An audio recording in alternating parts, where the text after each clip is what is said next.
we will be taking a short break for tea. And let me also point out that we will keep drawing in Ronnie's experiences from across the globe and helping us place what we are doing and talking about in a global context. He will help us set the tone for the day as well. So it would be wonderful to have his inputs through the day. And after tea, we will be going on to empathy. We have Sonali with us, taking us through a session on how to build emotional intelligence, happiness amongst teachers and students. After which we will break for lunch, and then the rest of the sessions will follow. So this is just to give you an idea. You can access this very easily. There is a link that will straight take you to it, which is right on top. So it's j.mp/LSIX leaders. If you simply type this, you will access this on your smartphones, devices, and so on. Although we hope you won't be tempted to reach out to your devices. So that's another request. Please put your phones on silent. Also, we have people from our team at every table in case you need to reach out for any assistance, any help whatsoever. I would just request people from our Podar school to put their hands up. Just identify yourselves. We have all of these people at the table, right from Varsha, Karishma, Zubin here to Ajit, to Suman ma'am here, there is Neema ma'am there, Rashmi ma'am here, there is Nitika ma'am here, there's Anita ma'am here. Every table has someone from this school, so please reach out to any of these people for logistical or session or any sort of support or questions, right? A quick note on our social media presence. For those of you who have not yet joined our Facebook page, we are constantly posting updates on our page. We would love for you to join in the conversations on Facebook as well as Twitter and Google+. So we are LearnShift India on Facebook. On Google+, it's the LSIX community. On Twitter, we're going to be tweeting through the day, so we encourage you to join us. Please tweet #LSIX. We will also invite questions from you through Twitter, right? So instead of going around the room, we might do that as well, leave it to the speakers. But we request you to tweet your questions, and we will see if we can pull them in and pass them on to our speakers as well. And that way we also have an ongoing record of what we're discussing and debating, right? So #LSIX, please tweet your questions using that, and tag @LearnShift, right? So when you're tweeting anything, please make sure you do these two things. Wi-Fi, in case you need to access for any urgent, hopefully not, work. Username is LSIX and the password is LSIX@345. But in absence of that, our speakers will get first preference using the bandwidth, right? But this is just for your convenience in case you need to use that. All right. So I will now request our first speaker to come and share from his experiences. This young, dynamic educator, absolutely focused. Ma'am has already spoken about him, really driven, as much grounded in data as connected to the human processes, and understands the challenging world of scaling when you're talking about doing something dramatically different. Walks the talk, and is here to share with us his experiences. At last LearnShift, he had shared about innovation in Podar, and now we invite him to share the ongoing journey of all the wonderful things that are happening. Please put your hands together for the Managing Director of Podar Education Network, Mr. Gaurav Podar. I have an eclectic group of people here. I know a few of us from the management side, of course a few school leaders, support organizations, and think tanks. So what I'm trying to showcase today is a journey from the macro, from the management point of view, all the way down to the teacher level, just to give you an opportunity to think back what is relevant to your schools, to your organizations, and so forth. Innovation at Podar, it's a large topic. Last year, as Akanksha mentioned, we spoke about scale and how at Podar we look to take innovation at scale across our schools, across our students and staff members. Today, we're going to look at it slightly differently. We'll start with how we tackle the goals of innovation. Today, innovation is done a lot of the times for the sake of innovation. It becomes a module to showcase new projects that schools do, partly for the academic value add and partly in the competitive world and the industry of education that we all work in. At Podar, we hope we refocus innovation purely to the student.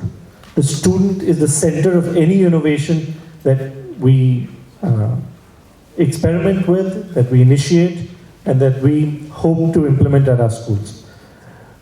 Through the student, we try to tackle the learning.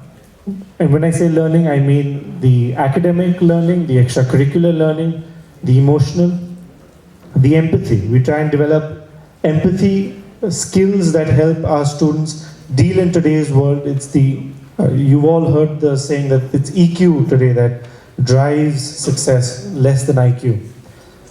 And empathy is a very important cornerstone in our journey at Podar, and hope that we pass this on to our students. Leadership. Again, a pillar for today, along with empathy, but leadership skills start at a very young age. And whether it's through independent thought, through projects, through collaborative work, leadership skills is another focus for us through our innovative practices. And of course, skill acquisition.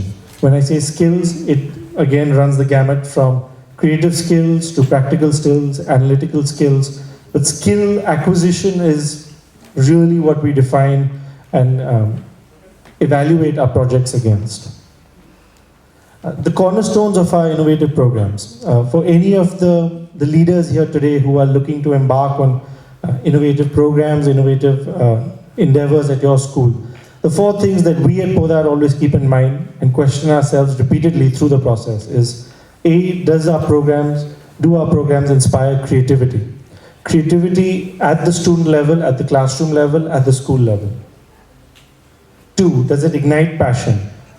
Are we able to pass on the why to the students? Why are they learning what they're learning?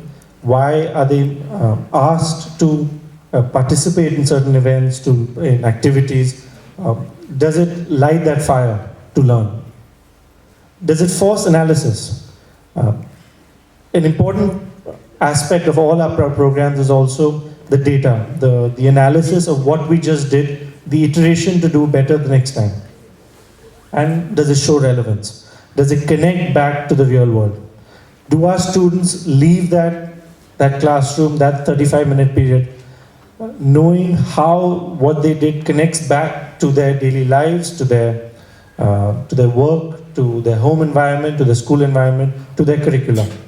But all of these four cornerstones, I feel, are extremely important to have a well-rounded, innovative program at our schools. Some of the highlights in the programs that we run at Podar, which could be coined as innovative, and this is just a snapshot of some of the programs we run over the last academic year.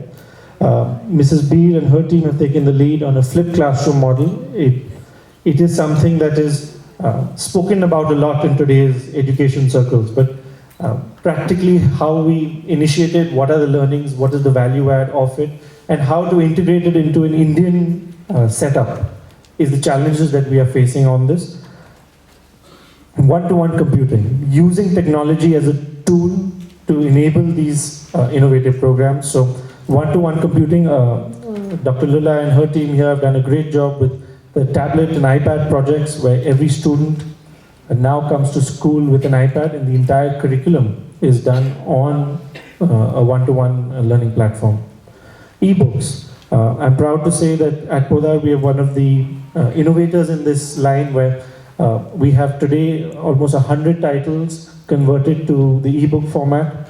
And when we say e-books, it's not a PDF version of the book that we get in class.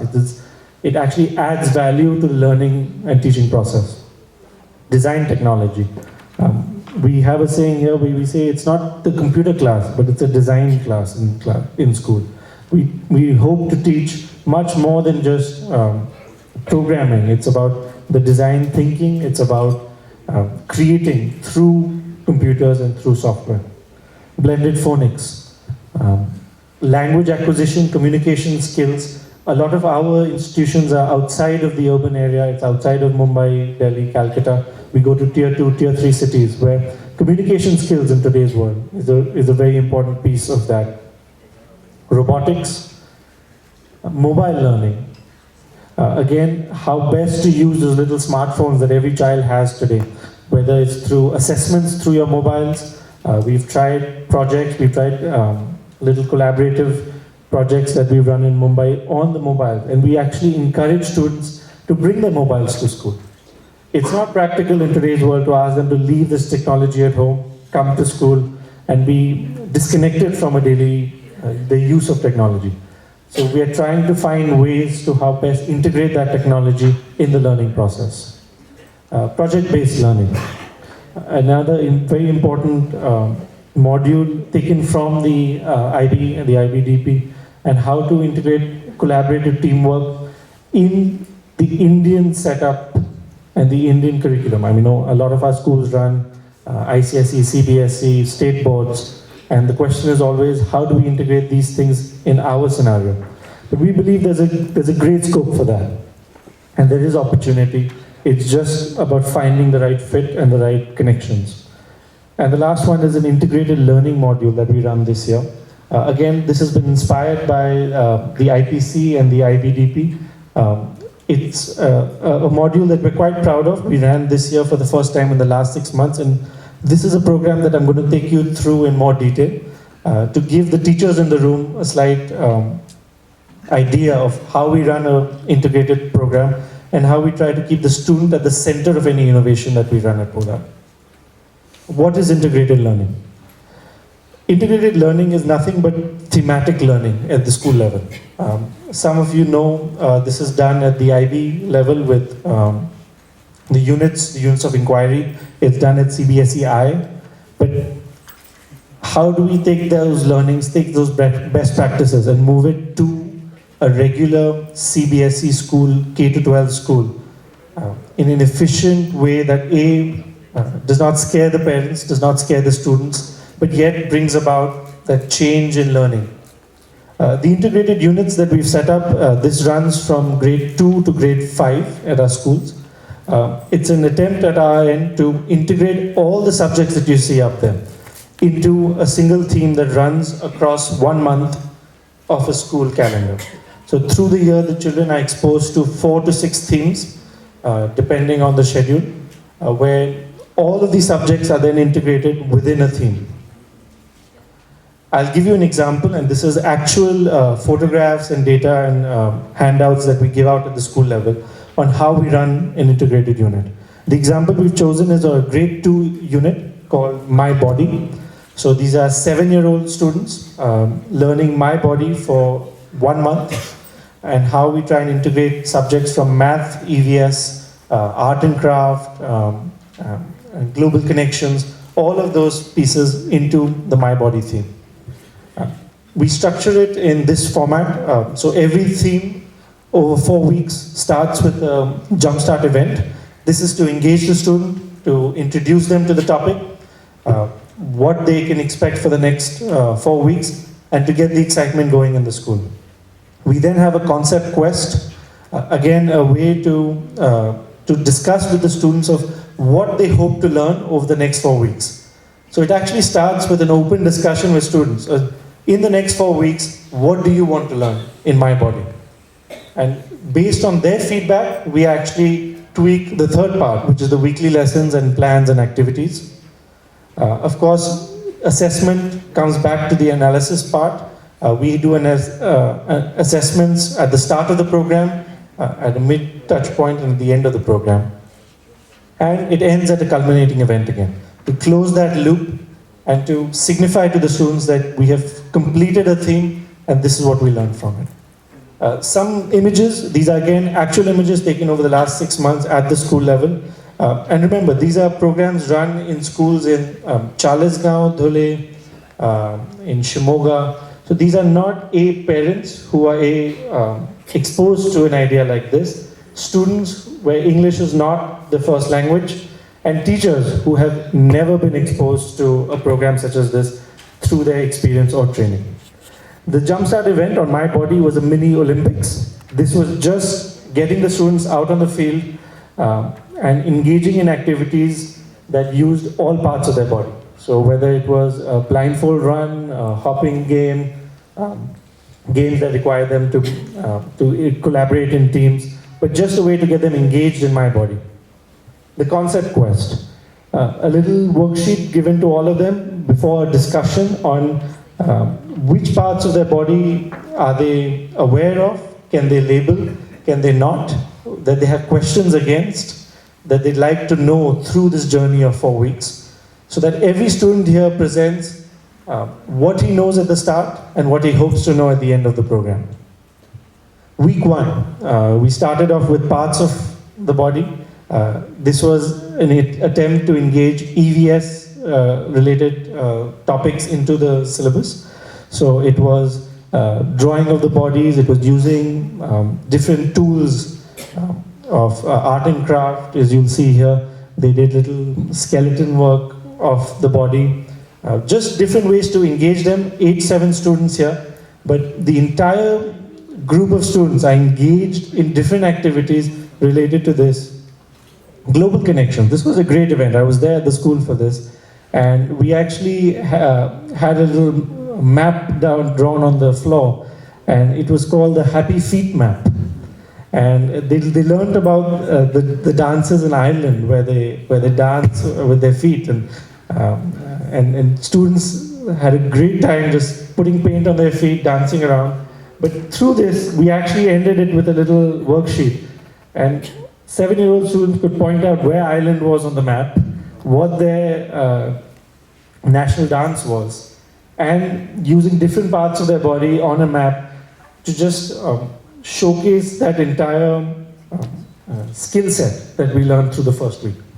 The second week, we touched upon internal organs. Again, a great activity where students made little talking organs of their body. So different groups were given the heart, the lung, the kidney, and they learned about each organ and then enacted that for the rest of the school.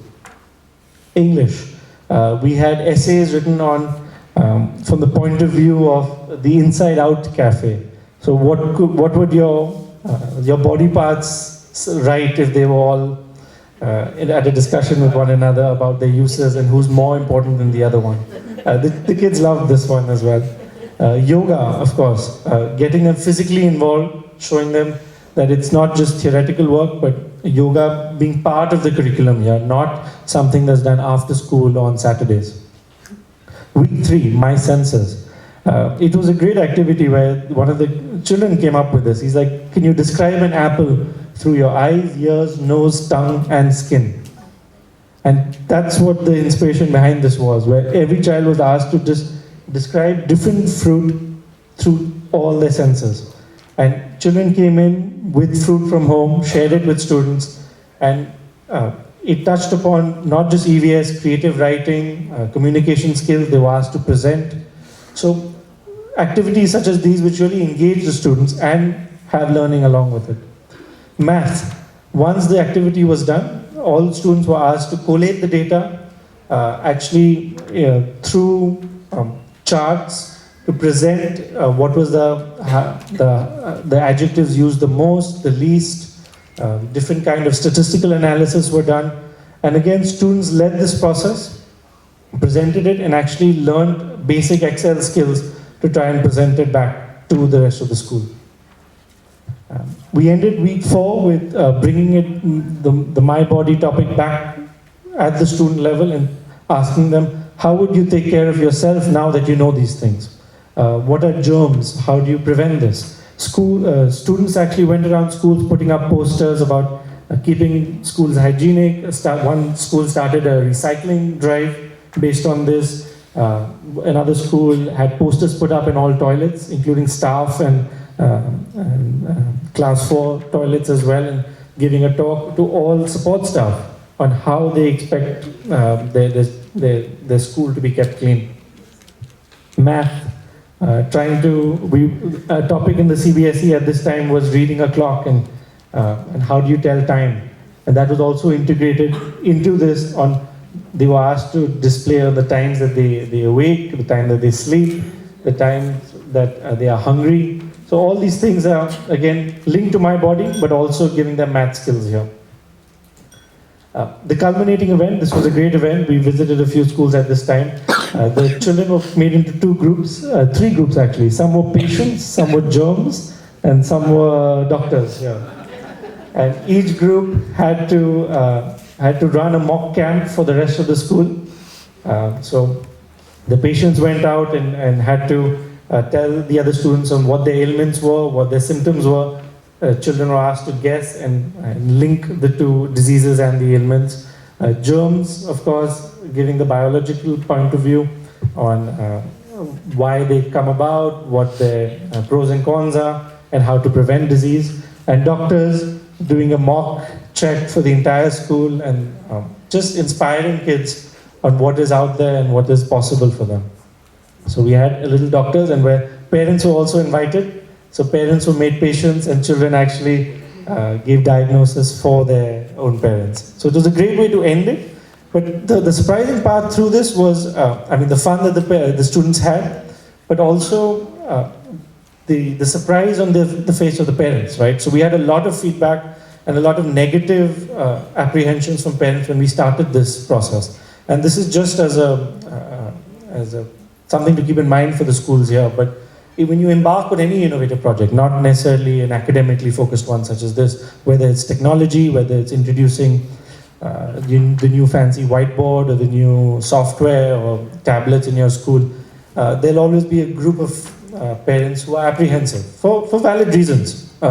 It's the school's responsibility to involve all stakeholders at this point, and I would argue that you will not convince 100% of the people 100% of the time, but if given a fair chance, if you involve them through the process, we actually invited parents in every week during this process. Whoever was interested came in, and of course at the culminating event. But we actually had a lot of conversions, a lot of converted parents who now believed in the process. I'm not going to sit here and say 100% were behind us on this. There are still a group of parents who prefer a certain way of learning and teaching. But the good thing to see was we had 100% of the students. And that I can say that 100%. We had 100% of the students behind us. So over time, we will have 100% of the parents. And the initial apprehension is now significantly lowered as we go ahead. And I think that's a learning for any innovative project that you embark on your schools. But this was just a snapshot, a little glimpse of one project of the many that we do. But we particularly chose this one because it has a very clear and focused academic bent to it. So there is no technology, there's no videos, audio, there's nothing that can't be done in each and every one of our schools. But we believe that this was one of the most successful innovative projects we ran. And all it took was 3 or 4 central team members taking the lead on it, going down to these schools, sitting with the staff members and getting one leader in each school who believes in it. And that's where the culture started. We started this with 4 schools. We now have 25 schools who have opted in for a program such as this, with the goal that within the next 12 months, all Podar schools will be running a program such as this 4 times a year. Again, we started at once a year, went to twice a year, and now 4 times a year. So just a snapshot. Of course, all of this will be available online. You're free to use any of this. Feel free to contact anyone at Podar to get more information on our programs. We are happy to share. I just leave you with a final thought on something that drives us, and that's up in our office. It says, imagination is more important than knowledge. For knowledge is limited to all we now know and understand, while imagination embraces the entire world and all there ever will be to know and understand. The funny thing about this is not the quote. I mean, you've heard something of this lines a million times. But this was in 1929 by Albert Einstein. 87 years later, we're still trying to get there. We're still not even close.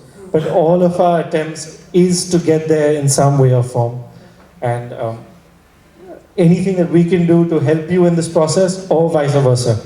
We are a learning organization. We would love to learn from everyone here.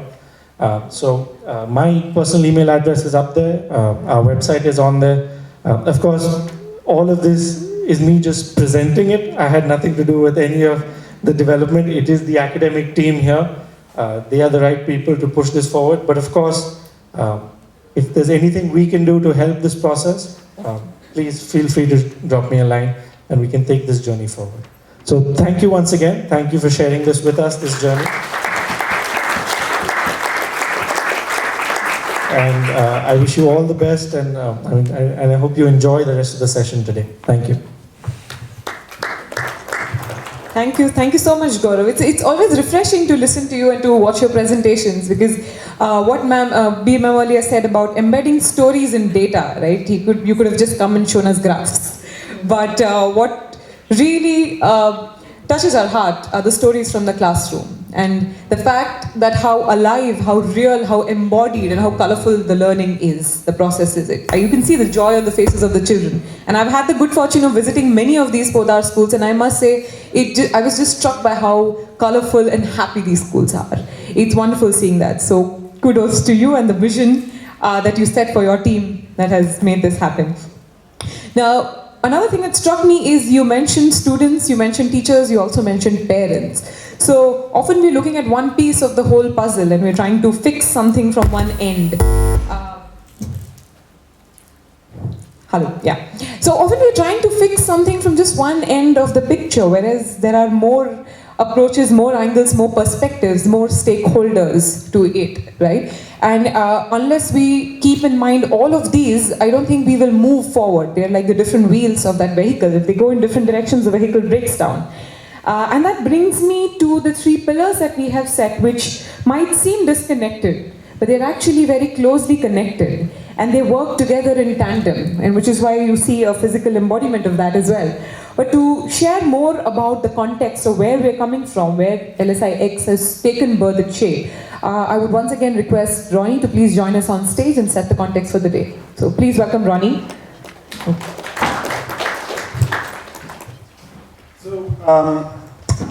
I just wanted to commend you for this beautiful. I know that you say you're just presenting, but you're also leading this, these amazing, innovative schools, and it was just beautiful to see innovation at such a level where the student. I mean, it was clearly student-centered, and the students were joyfully learning, right? To piggyback on what Akanksha was saying, and you can see that through this joy, they not only learned in a fun way, they, in my opinion, most likely got this stuff on a much deeper level, really understood really well. So if we could get my my presentation up. As I was thinking about how to set the context for today, remember I told you in the beginning of the day that it's an honor for me to speak in front of a group of leaders, all in one room. So I was thinking about, what do leaders care about? And I researched this a little bit. I mean, it's social science, I teach positive psychology, and what I found is that leaders really care about, way more than other people in our society, leaders really care a lot about success, okay? Which sort of makes sense, okay? And when you ask leaders, why do you care about success so much? They say, well, with success comes a feeling of accomplishment, a feeling of, I'll help you guys out. A feeling of accomplishment, a feeling of prestige, perhaps. There comes a sense of, I've done this thing and I'm getting, recognition for it. And perhaps, in some sectors, with success even comes money. Now, when you ask people, why do you care about prestige and why do you care about the sense of accomplishment and all that? They say, well, because it brings me happiness. Like, it's nice for me to feel like, I've, just helped a bunch of people out, or like people recognize me for my work. It feels good, okay? So I think we can all agree that success leads to happiness. But a really important piece here is to recognize success leads to short-term happiness. There's almost no data out there to show that success leads to long and sustained happiness and success. But here's the thing, there is a lot of data to show that this is the truth. Happiness leads to success. And not only does it lead to short-term success, it leads to long-term success. But we have to add one more thing to this statement. Authentic happiness leads to long-term success. Now, I believe, and this is a really important message that I really hope you remember from today, is that if you invest in becoming authentically happier yourself as a leader of your school, as well as invest in helping your teachers become more authentically happy, you're not only going to see a school in which people are happier and more joyful and they feel better, you're going to see a school that works better. You're going to see your students learn in a deeper level. They will get higher scores on tests, but they will also actually create things that change the world. Okay? This will come with it. I've seen it from experience, and the research also shows it. I believe that the pillars to create authentic happiness in schools really lies in three things. First is play. The second is mindfulness, and the third is relationships. Let's talk about play for a second. Schools, actually organizations, in which people play together are organizations in which people work and learn better together. Okay? Being in a positive mind frame actually allows you to be more creative, and I'll touch on that a little bit later. But in a second, we're actually going to experience what play is like, because I'm not just going to talk at you. I feel like you guys have been hearing a lot of what we're saying, and that's great, but I want us to be a little more active in a second. Mindfulness, we already touched upon, but I'll just say this. Mindfulness is the basis upon which you can build a calm and clear mind, upon which you can build emotional intelligence skills, such as self-regulation, self-motivation, empathy, social skills. All these things that, as Mr. Gaurav Podar was saying, are really, really the keys to success for people. Sure, you need to be able to have knowledge of other things, but without the EQ skills, it's very, very difficult to attain long-lasting success. And the last thing is relationships, because basically relationships, first of all, are the number one predictor of happiness. That's true in life and also at work. And secondly, because as a leader in your school, in my opinion, it is your responsibility to ensure that your relationship with your teacher is solid and supportive, but also the relationships within your teachers, teacher to teacher, are supportive and strong, as well as teachers to student. And that is a very, very hard thing to do. Okay? It's not a simple thing to do. But I think that if you actually spend the time to invest in that, you will see just incredible benefits come from it. So, I told you that we're going to experience play for a sec. So we're going to do that. Now, I like, for my students and the teachers that I work with, to embody three things right away as soon as I start working with them. The first is I want them to be able to experience creativity and be happy when they experience creativity, being really into it. Okay? The second is I want them to have this relentless pursuit of goals. If we're going to talk about leadership and we're going to talk about doing amazing things, like you have to pursue goals relentlessly. Okay? And the third thing is I want them to be really personable, and I want them to have really great social skills. Now, I have them kind of feel it and embody this with a game called the fireworks, the groundhog, and the person. The fireworks represent creativity, the groundhog, relentless pursuit of goals, and the person represents sociability. So, I'm going to demonstrate what fireworks look like, and you guys are going to do this with me if that's okay, all right? Basically, imagine that you had this incredible creative insight and you're able to solve this really difficult creative riddles, okay? I'm going to show you in a sec what your reaction is going to be to this. It looks like this, okay? It's like you have your creativity pistols and you're going to shoot them up into the air and you're going to admire your these fireworks. You're going to have this moment of excitement, and then you're going to have a contented sigh. So it looks like this. You just had this moment of insight, and it looks like this. Ooh. Ah. All right? We're all going to do this right now. All right? Are you guys ready? Yeah. So we're doing this. Here we go. So on three, we're all going to go. Ooh. Ah. Okay, you guys ready? Yeah. Here we go. Yeah. 1, 2, 3. Ooh. Ooh. Ah, nice, very good job. Now this game, we're actually going to do it in pairs, okay? So for the next thing, okay, which is the groundhog, it's basically a relentless pursuit of goals. You just are going for it, and the way you're going to symbolize it is it looks like this. On three, I'll show you. It's just you're going to say yeah, but really excited. It looks like this. Yeah! Okay? Now, what we're going to do, though, is you're going to do this, but you're going to do it to a partner, and your goal is, as you do it, is to scare them half to death. Okay? As you do it with them. Okay, ready? Pick a partner right now. Pick a partner. All right. Okay. Everybody needs a partner. Does anybody need a partner? Okay. Right. So, on three, okay? On three. Are you guys ready? Here we go. 1, 2, 3. Good job. All right. The last thing is going to be this one. It's sociability, relationship, right? Like being good. And so what we're going to do is we're going to pretend to have a really horribly fake New York accent, and we're going to basically go and shake hands to the person. It looks like this. You're going to say, how you doing? So it's going to look like this. 1, 2, 3. How you doing? Okay? So on three, you're going to do that with your partner right now. 1, 2, 3. All right, good. We're just starting. Go ahead and stand up for a sec. Stand up, stand up. Now, you're going to stand up and you're going to be back to back with your partner. Can you do that for a minute? Back to back with your partner. Okay. All right, very good. Now, remember, today's all about mindfulness and attunement and all that. Now, here's the thing. So the goal of this game, I'm going to count to 3, and the goal of this game is for both of you to turn around at the same time and do the same thing. Now remember, there's 3 options, right? There's the fireworks,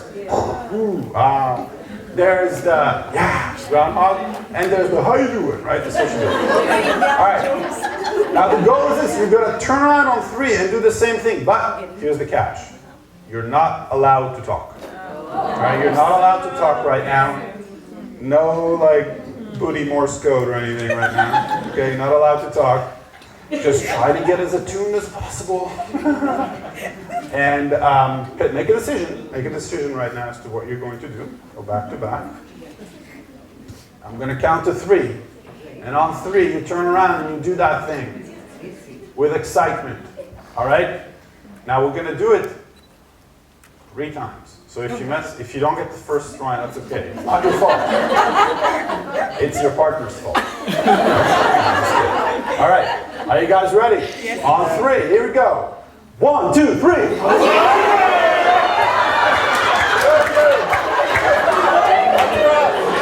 Good. Now, you guys do one more time. One more time. If you got it, good for you. If you didn't get it, you have 2 more tries. Okay, ready? Back to back. Get centered. Think about what you're going to do. If you already got it, maybe switch it up. Here we go, back to back, on 3. Here we go. Ready? 1, 2, 3.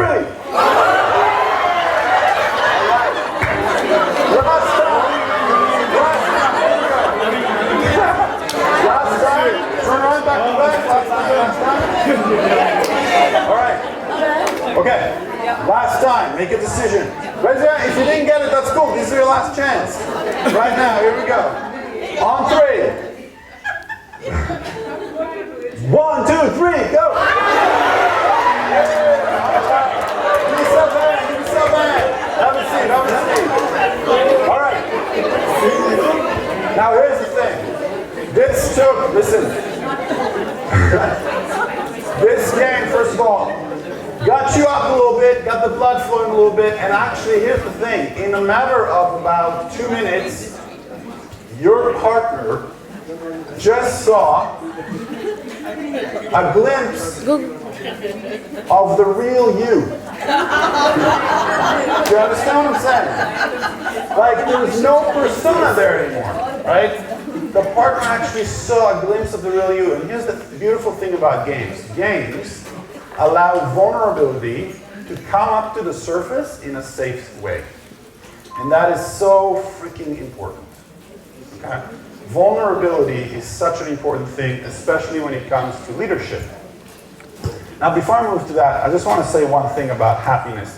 Sonali is going to give us a beautiful talk about workshop on happiness a little later.